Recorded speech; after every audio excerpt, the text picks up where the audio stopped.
Hey everybody, so I'm back today just with a bit of an update. Yeah, just having a bit of a lazy day at the house because I still am under the weather and sick, so spent a good part of the morning sleeping and then watching Dawn of Planet of the Apes, I think it is, on Netflix. It was actually pretty good. I actually kind of enjoyed that. And then I spent some time priming some models and plastering some bases on my Dark Ages stuff for Saga. But this is a comic book tabletop gaming update, so I just have a couple of things that I wanted to show that I'm working on, and just talking a little bit about the Marvel Universe release and some terrain that I've gotten for it.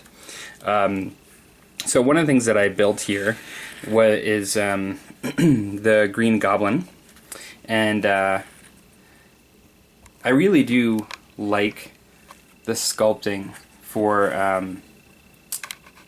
I noticed on my past video, I apologize, but it's just been hard for me to focus lately with my camera. I think was just not paying attention enough, or I just had too many guys on the table at once. But this is the Green Goblin on his flyer.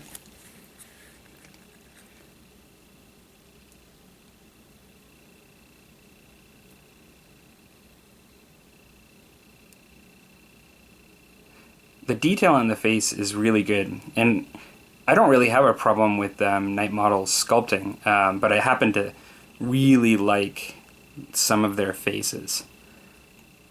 I don't know if any of you have seen the Hulk that they've done, but the face and the rage that it conveys is just really amazing looking.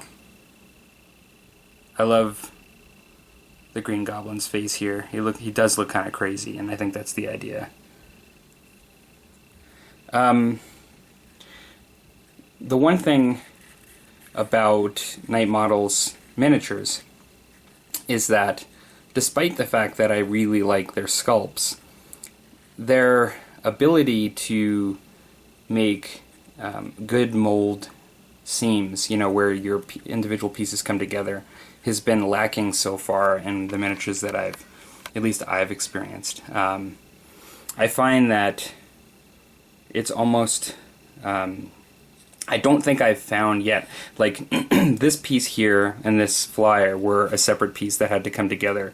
The feet on this guy had to come together on the glider, and then the waist was a seam, and then the head and this arm were all seams. Now, I pinned, I believe, this one, and I think that might be it. I'm trying to remember. I think I just pinned this. I don't think... I may have pinned the arm. I know I didn't pin the head. And I may have... I think I pinned the waist to the body. But I didn't pin the feet.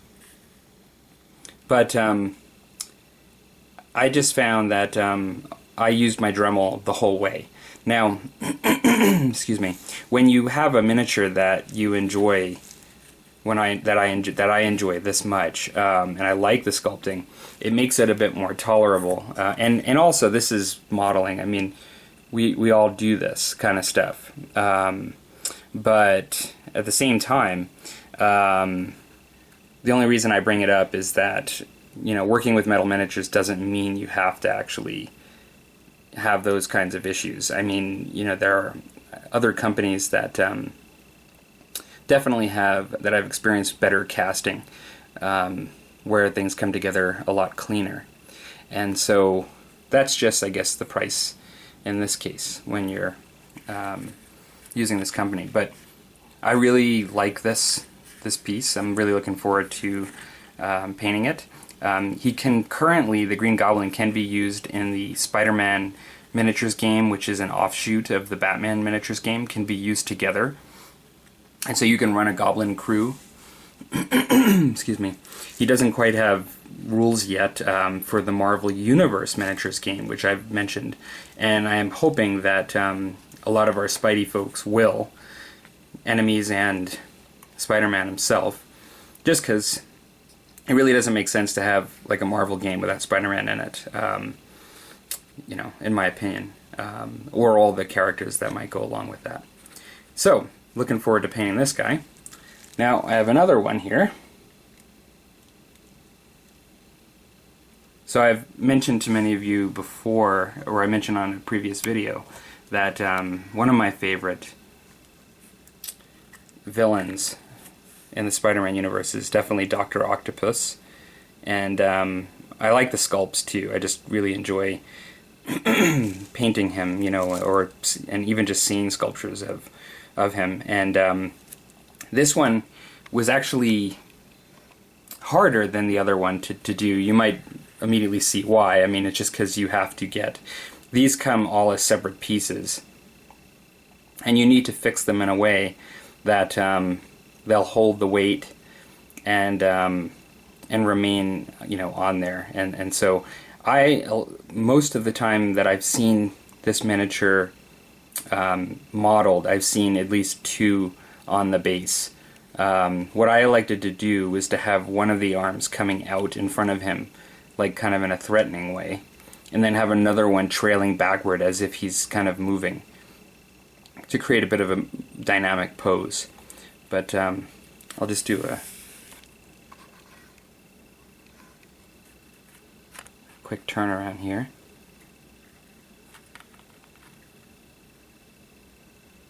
Now you can see that there's quite a bit of detail that's kind of crisp on the model, which I think is great.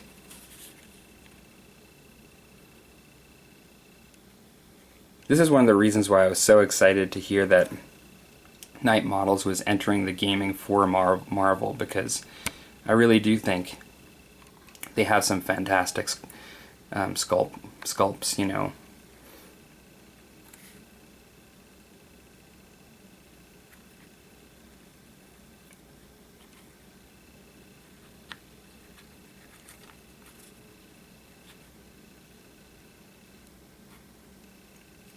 Now, just to show you, the sculpture for the studio and the way they did it, it's pretty similar, I suppose.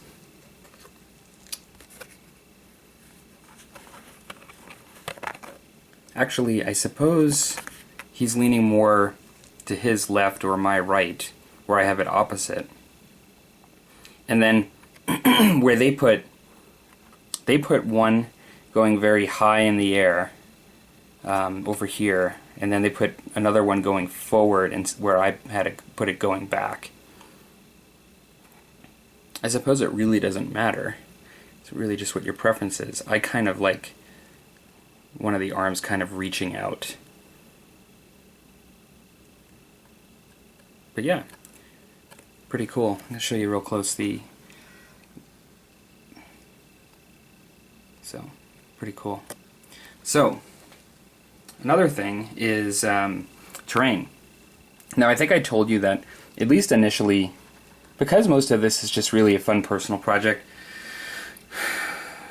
and you could kind of argue that all of my hobbying is a personal project, but what I mean by that is that I'm not really planning on bringing it down to the game store. I don't have any plans for it, and I'm not planning on trying to build community around this game at this point.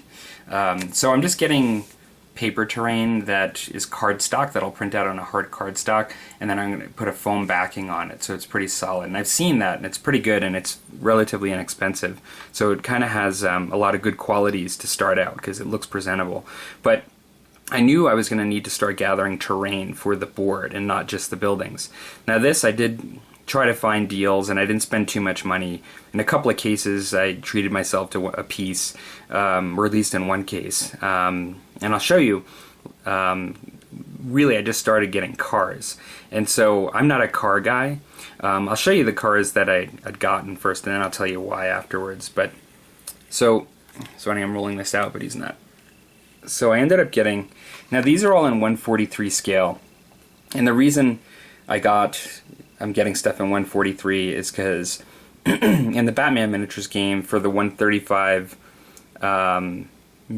miniatures, people seem to find this to be the most workable scale, pleasing, as far as to look at. I'll put Dr. Octopus, it's kind of hard because you're just looking at the superhero like in the air, but if you look at him, even just right here, I didn't overanalyze this yet. To be honest, I just opened these cars. I've had them sitting in my closet before the video. I actually think it looks pretty good, to be honest. And I initially, there is like 135 or 137, like some scales that I could get that mathematically the ratio looks closer, but after seeing other people's boards, it just seemed to work, and so that's what I got. So this is the Plymouth GTX, and I believe this is 1971. Yep. So yeah, I'm not a car guy. Some of you might be and know more about things than me, but I'll tell you why I went for this sort of era of cars in a second. But then this one here I got at a deep discount at Walmart. I thought I was paying like $6 or $7 for it, which still I thought would be fine, but I got it for 50 cents, like when they rang it in. I guess they were clearing them out. In this case, this is the Gran Torino from Fast and the Furious movie. Now, I really didn't want something like, like the Dukes of Hazzard car or something like that that's just sort of really noticeable for something else. I actually don't watch the Fast and Furious movies. I probably should. I've never seen any of them, and so it's not really that recognizable to me. It will be to others, I suppose. But I figured for 50 cents to have an extra car on the street that I'll have in the game, that's pretty good. And so that's one. Another one, I should say. So this next one is the 1971 Buick Riviera.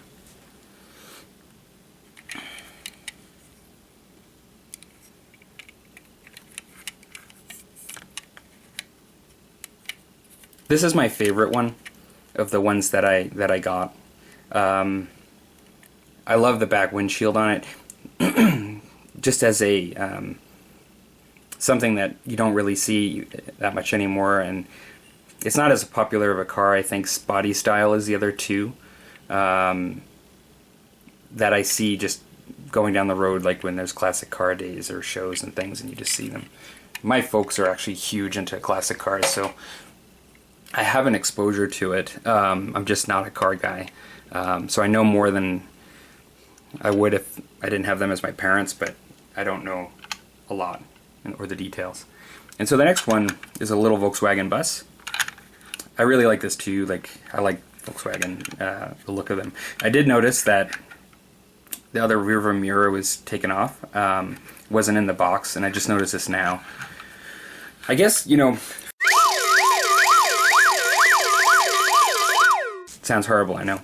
For the price that I paid, I'm not going to even try to recoup that and get them to send me another one. If it was a miniature, I would in a second, in a heartbeat. But this is just a Volkswagen Bus that somebody knocked the side view mirror off. Okay, so I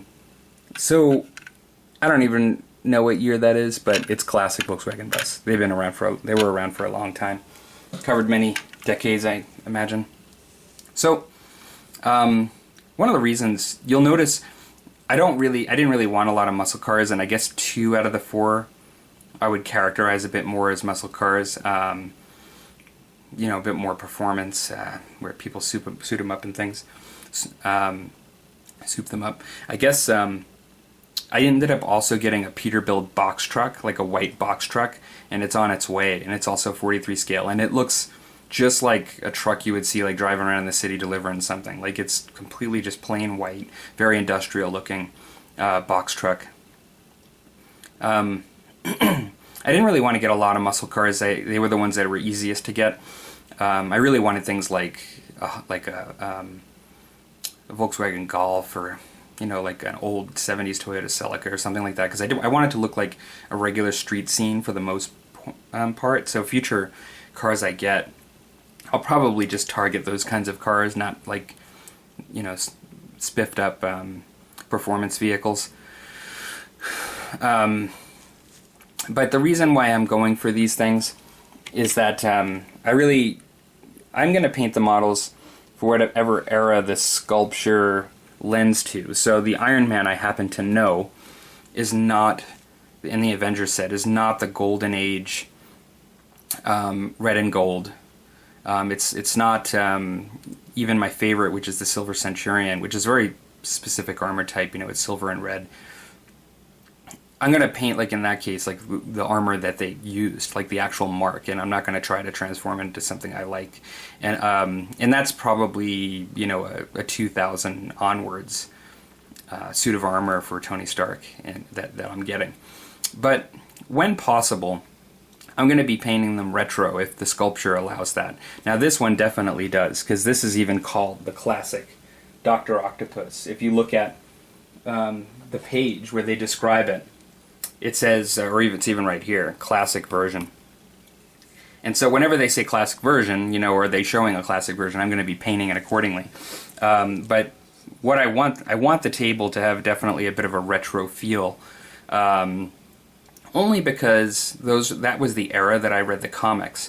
Now, I read the comics in the 80s, and I would have stopped reading comics probably in the area of 88, and prior to that I read lots of back issues that went prior to even me being my age, and so I read back to the late 60s on a lot of my favorite comic book characters, and so not only were the heroes more like classic versions, or at least classic to me, but that's just sort of the era that even the world was in, like it was just sort of that time period.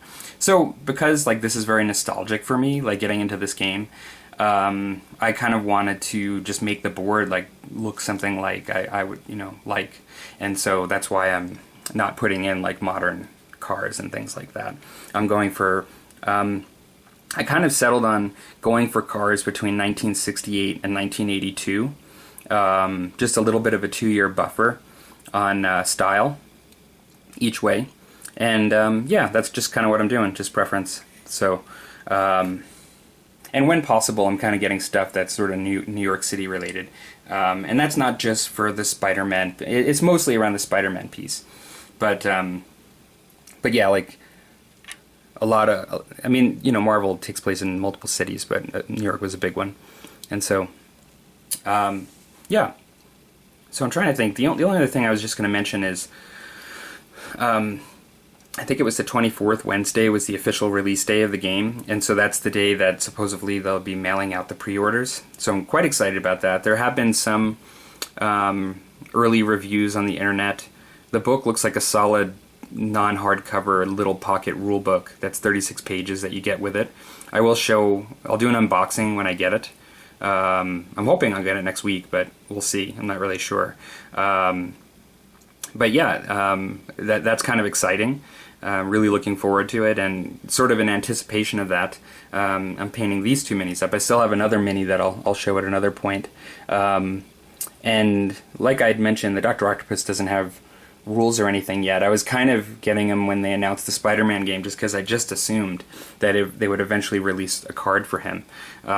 So whether they release it for the SpiderMan game or whether they release it for the Marvel Universe or both, I'll be quite happy. And I think I mentioned to you guys that I wanted to do a repaint on a HeroClick that was a Dr. Octopus.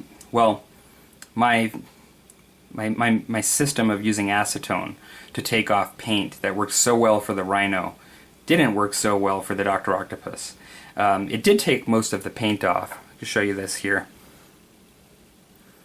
But it actually, sometimes I think they may have used a different plastic at times, or maybe treated the outside a bit differently, I'm not sure. But it required a bit more acetone to get him sculpted better, and I don't know if you can see it easily. I'll try to show it in a spot, but the plastic itself started to flake away. Like, you can see it right there. It became really sort of chalky. If you can see that, like here, it peeling and flaking away. I was quite disappointed because I really like the sculpt. I can get another one of these if I want, but why, you know, I'm not getting another one to paint it if it's just this is going to happen again. And so now, I always really liked, I said, this guy with the one coming through his leg here. I just found this so dynamic. I've always liked it. But basically, and there's still a little bit of paint that you can see in the crevices. Basically, I'm just going to put that aside and not think about it. And I'm just going to work on this one, which I do like better. I mean, it's definitely a better sculpt. The other one is, it's funny how they're both should be cartoonish because they're comics, and but the other guy looks more cartoonish and exaggerated in his features, where he looks a little bit more like drawn, I would say. I didn't use the word realistic.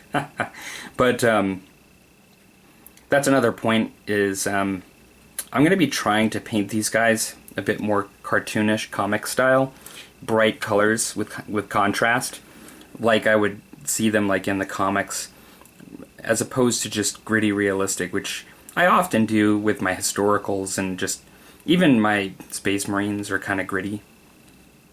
But that'll be cool because it'll allow me to just work on my highlighting, continue to work on it, and work on my cartoon style of painting, because I don't often go to that frequently.